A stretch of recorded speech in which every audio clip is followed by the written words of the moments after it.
नमस्कार, आप देख रहे हैं सर्वोदय टीवी का खास कार्यक्रम डॉक्टर एडवाइस। जी हाँ, आज मैं मौजूद हूँ गुरु नानक हॉस्पिटल में और यहाँ पर हर रविवार त्वचा रोग विशेषज्ञ की ओपीडी यहाँ पर होती है और ये ओपीडी लेते हैं डॉक्टर राधिका आर्य जी। जी हाँ, सुबह 11 बजे से लेकर और 1 बजे तक यहाँ पर त्वचा रोग विशेषज्ञ बैठते हैं। आइए उनसे जानते हैं त्वचा रोग जो होते हैं वो किस प्रकार के रोग होते हैं, कितने प्रकार के होते हैं, क्या उनके उपचार होते हैं और क्या उनके लक्षण होते हैं। मैम बहुत-बहुत स्वागत है आपका हमारे खास कार्यक्रम डॉक्टर एडवाइस में। Thank you. मैम मैं आपसे जानना चाहूँगी जो महिलाओं में अक्सर देखा जाता है कि एड़ियों की फटने की जो तकलीफ़ें होती हैं, वो किस कारण से होती हैं? मेन रीज़न इसका एक सोरियासिस होता है। हुँ, सोरियासिस केवल पैर तक ही लिमिटेड रहने वाली बीमारी नहीं है। अक्सर हाथों और पैरों दोनों में देखा जाता है कि काफ़ी उँगलियाँ कट रही हैं, पैर कट रहा है, बहुत ज़्यादा खुजली होती है। इनफैक्ट इतना कट जाता है कि वहाँ से ब्लीडिंग भी होने लग जाती है। ये केवल महिलाओं में नहीं होता है, पुरुषों में भी होता है और विंटर्स में ज़्यादा एग्रेवेट करता है। तो अब विंटर्स आ ही रहे हैं, तो ऑलरेडी ये लोगों को पता होना चाहिए कि कैसे इसको ट्रीट करते हैं। और नंगे पैर भी घूमने से ये और ज़्यादा एग्रेवेट होता है। तो फीमेल्स जो दिन भर घरों में नंगे पैर घूमते रहते हैं और विंटर्स भी आ रहा है और ना वो मॉइस्चराइज़ करते हैं प्रॉपर्ली अपनी बॉडी, तो इन सब फैक्टर्स की वजह से सोरियासिस और एग्रेवेट हो जाता है। तो one of the main reasons तो सोरियासिस ही है। मैम अगर मैं बात करूँ यहाँ पर जो काफ़ी सारे रोगों का जो वो है शेड्यूल बना हुआ है, हाथ-पैरों की उँगलियों में इन्फेक्शन होना, कटी-फटी व खुरदरी एड़ियाँ होना, दाद, खुजली वगैरह मैम इनकी मुख्य कारण क्या होता है इन सब? मुख्य कारण एज़ इन सब कुछ ही होते हैं, बहुत सारे फैक्टर्स होते हैं।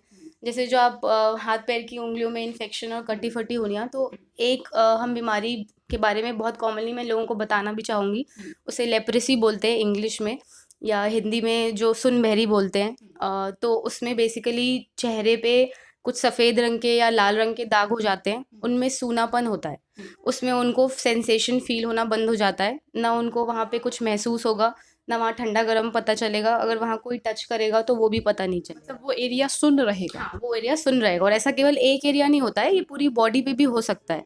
इस बीमारी को लेप्रेसी बोलते हैं और इंडिया में हर जगह, हर छोटी-छोटी जगह भी लेप्रेसी की फ्री ऑफ कॉस्ट दवाई मिलती है। इसकी दवाई थोड़ी लंबी चलती है, 6 महीने से लेके 12 महीने से लेके 24 महीने तक, डिपेंड्स कि कैसे टाइप की लेप्रेसी है। लेप्रेसी भी कुछ टाइप्स की होती है। बट ये बीमारी अगर इग्नोर की जाए तो उनसे उनके बच्चों को भी ट्रांसमिट हो सकती है।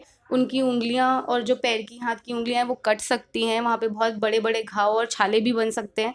तो इस बीमारी का ट्रीटमेंट पॉसिबल है और वो भी सरकारी हॉस्पिटल्स में इसकी दवाई फ्री ऑफ कॉस्ट मिलती है हर महीने-महीने की। तो इस बीमारी के बारे में इसलिए मैं लोगों को जानकारी देना चाहूँगी कि ये बिल्कुल ट्रीटेबल बीमारी है। अगर आपने टाइम से इसका ट्रीटमेंट लिया तो आपके हाथ-पैर बिल्कुल सुरक्षित रहेंगे। अदरवाइज़ जो वर्किंग क्लास है, अब उसके अगर हाथ-पैर की उँगलियाँ ही कट जाएँगी तो काम करने में भी उनको दिक्कत ही होगी। और जब फ्री ऑफ कॉस्ट भी दवाई अवेलेबल है तो उनको बिल्कुल इस दवाई बीमारी के बारे में जानना चाहिए और ट्रीटमेंट लेना चाहिए। और जो ये खुजली वाली बीमारी है, ये भी आजकल विंटर्स में बहुत कॉमनली होती है। एक बीमारी है, उसको हम स्केबीज़ बोलते हैं। वो बेसिकली एक इन्फेक्शन है, जो ऐसा बहुत आपको देखने को मिलेगा कि एक परिवार में सभी लोगों को साथ में हो गई है। क्योंकि इन्फेक्शन है तो एक दूसरे से फैलता है। इसका भी ट्रीटमेंट बहुत ही ईज़ी है, बहुत ही सस्ता है। केवल मुश्किल से 2 ट्यूब्स लगानी होती हैं। पूरे परिवार को एक साथ एक्चुअली इसको ट्रीट करना होता है, वरना फिर ये एक दूसरे से फैलता रहेगा। तो अगर ऐसे भी किसी को भी है कि घर में एक साथ खूब सारे लोगों को हो गया है, क्योंकि आस-पास एक साथ रहने से, एक साथ सोने से, एक ही बेड वगैरह शेयर करने से ये बीमारियाँ ज़्यादा फैलती हैं। तो सारे परिवार वालों को एक साथ ट्रीट करके ये बहुत ही ईज़िली 1 महीने में, 3-4 हफ्ते में ट्रीट हो जाता है। तो मैम ये जो बीमारियाँ होती हैं क्या ये मौसम के अकॉर्डिंग होती है? मान लो मौसम बरसात का मौसम है तो हाँ दाँत का जी। खुजली है या गर्मी है या फिर सर्दी है, ये मौसमी बीमारी है क्या? हाँ जी, बिल्कुल मौसम के हिसाब से बीमारियों का वेरिएशन होता है। कुछ बीमारियाँ हैं, जैसे मैंने आपको सोरियासिस के बारे में बताया, वो विंटर्स में बहुत ही कॉमन है। जो स्केबीज़ है वो भी ओवरक्राउडिंग से होती है। तो विंटर्स में हम ऑलरेडी, ठंड का मौसम होता है, सब एक ही कमरे में एक साथ ही बेड पे बेसिकली सोते हैं। तो ओवरक्राउडिंग से ये बीमारियाँ ज़्यादा होती हैं। कुछ ऐसी बीमारियाँ भी हैं जो रेनी सीज़न में ज़्यादा होती हैं, जैसे जो फंगल इन्फेक्शन हम कॉमनली बोलते हैं, दाद खाद खुजली, उसको रिंगवर्म या टीनिया बोलते हैं। तो वो बेसिकली ऐसे रेनी सीज़न में ज़्यादा फैलती है। जैसे उसमें हम जीन्स वगैरह पहनते हैं, टाइट क्लोथ्स पहनते हैं, तो वहाँ पे बहुत ज़्यादा स्वेटिंग होती है, तो स्वेटिंग से वो फंगस ज़्यादा ग्रो करता है। तो मौसम के हिसाब से तो काफ़ी वेरिएशंस होते ही हैं स्किन की डिजीज़। अगर मैं बात करूँ मैम चेहरे पर मुहासों की, तो युवाएँ जो हैं, गर्ल्स हैं, बॉयज़ हैं, काफ़ी परेशान रहते हैं इन चीज़ों से। इनका क्या मुख्य कारण है? इनका मुख्य कारण इसको कॉमनली एक्ने बोलते हैं। अब ये एक्ने बहुत सारे एज ग्रुप्स में होता है। फीमेल्स में एक इसका मुख्य कारण पीसीओडी भी है। पीसीओडी एक खुद से ही बीमारी है जिसको पॉलीसिस्टिक ओवेरियन डिजीज़ बोलते हैं। उसमें महिलाओं की मेंस्ट्रुअल साइकिल्स भी इर्रेगुलर हो जाती हैं, चेहरे पे थोड़े से एक्स्ट्रा बाल भी आ सकते हैं और फिर उसी बीमारी की वजह से हार्मोनल वेरिएशंस होते हैं, उस वजह से एक्ने बहुत ज़्यादा एग्रेवेट होता है। ये फीमेल्स में स्पेशली होता है। तो जिनकी अगर मेंस्ट्रुअल साइकिल्स इर्रेगुलर हैं, उनको मुँह पे दाने हैं, तो पहले हमें उस पीसीओडी का भी इलाज करना पड़ता है। नहीं तो अगर हम मुँह के दाने ठीक कर देंगे बट अगर हमने वो मुख्य कारण जो पीसीओडी है वो ट्रीट नहीं किया तो फिर से दाने होते रहेंगे। ये तो फीमेल्स में होता है। मेल्स में ऐसा कोई हार्मोनल वेरिएशंस इतने नहीं होते हैं। मेल्स में भी एक्ने बहुत कॉमन है। उनमें मेनली वो बैक्टीरियल ओवरग्रोथ और एक्सेस ऑयल प्रोडक्शन, ये सब बेसिकली कुछ रीजंस होते हैं जो एक्ने की मेन पैथोलॉजी है, उस वजह से होता है। बट अगेन ये सारी बीमारियां ट्रीटेबल हैं। 3 से 6 महीने के कोर्स करने पे ये हमेशा हमेशा के लिए ठीक हो जाती है।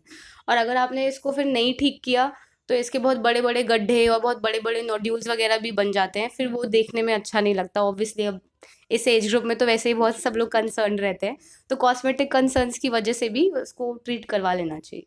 तो मैम एक बीमारी होती है सेहुआ। हाँ जी। सेहुआ जो बीमारी होती है, क्या ये चेहरे से ही संबंधित होती है? नहीं, ऐसा नहीं है। वो भी एक तरीके का फंगल इन्फेक्शन है वो, बट दूसरा वो रिंगवर्म नहीं है, उसको पिट्रियासिस वर्सिकलर एक बीमारी है, वो बोलते हैं इंग्लिश में। तो ऐसा कुछ नहीं है कि वो चेहरे से ही स्टार्ट होगा। मेनली उसकी जो मोस्ट कॉमन लोकेशन है वो ये नेक और बैक है। तो नेक और बैक पे या ये यहाँ पे आर्म्स पे छोटे-छोटे से हल्के से साबूदाने के दाने जैसे सफ़ेद-सफ़ेद दाग हो जाते हैं, जिसमें हल्की सी जैसे स्केलिंग वगैरह भी होती है। वो भी विंटर्स में ज़्यादा कॉमन है। चेहरे पे भी वो आ सकती है बट उसकी ज़्यादा कॉमन लोकेशन तो ये वाली पीछे वाली ही है। अगेन उसमें कोई इचिंग वगैरह नहीं होती है ऐसे, बट देखने में वही थोड़ा ख़राब लगता है अगर आप ऐसे कपड़े पहनो तो। और वो भी ट्रीटेबल है। मेन बात तो यही है कि सारी बीमारियाँ बहुत ही ईज़िली ट्रीटेबल हैं और बहुत ही लो कॉस्ट में ट्रीट हो जाती हैं। इनका कोई बहुत बड़ा-सा ट्रीटमेंट नहीं है, बस मेनली एक दवाई लगाने की थी, एक खाने की थी और कुछ 1-2 महीने के टाइम इंटरवल में ये ठीक हो जाती हैं। मैम काफ़ी जानकारी हमने आपसे प्राप्त की त्वचा जो रोग है उसे लेकर।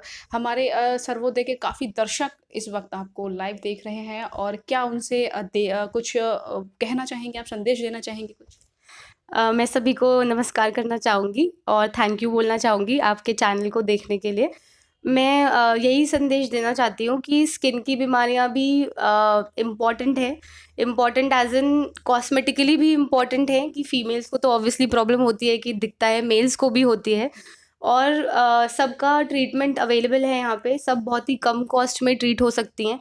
और अगर आपने ट्रीट नहीं किया तो फिर उसके साइड इफ़ेक्ट्स भी होते हैं, एज़ इन लॉन्ग टर्म में। जैसे मैंने आपको बताया कि उंगलियां जो हैं वो कट सकती हैं, चेहरे पे बहुत ज़्यादा गड्ढे हो सकते हैं, फिर वो और देखने में अच्छा नहीं लगता। तो मैं यही बोलना चाहूँगी कि उनको भी आप अवॉइड मत करिए। यहाँ पे आपके पास सारे ट्रीटमेंट्स अवेलेबल हैं, तो संडे संडे आप आके दिखा सकते हैं। तो ये थी मेरे साथ डॉक्टर राधिका आर्य जी, जो गुरु नानक हॉस्पिटल में रविवार सुबह 11 बजे से 1 बजे तक त्वचा रोग विशेषज्ञ हैं और त्वचा रोगों की ओपीडी यहाँ लेती हैं। इनसे हमने तमाम जानकारी त्वचा रोग के बारे में प्राप्त की, और ऐसी ही तमाम बीमारियों के जानकारी लेने के लिए आप बने रहे हमारे साथ। सर्वोदय टीवी से मैं ज्योति खन्ना।